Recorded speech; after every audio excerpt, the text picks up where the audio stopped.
Welcome to a new video from Rajneesh Paathak. This is 6th video.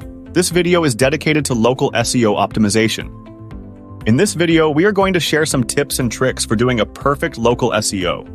Local SEO stands for optimizing a business's online presence to attract customers in a specific geographic area.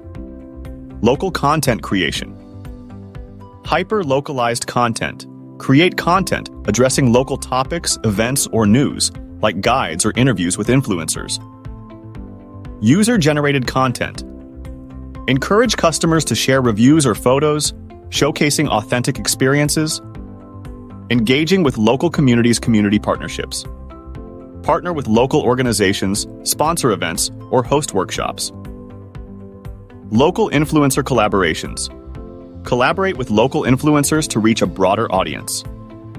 Maximizing local search localized keyword.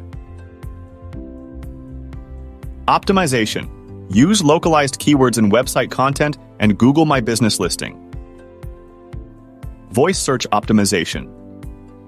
Optimize for conversational keywords to improve voice search visibility. Enhancing online review generation strategies. Incentivize positive reviews and promptly respond to feedback.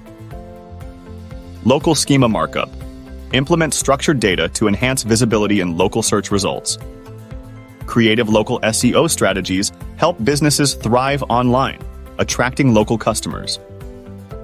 Utilize hyper-localized content, community engagement, local search optimization, and effective review management to stand out and succeed long-term.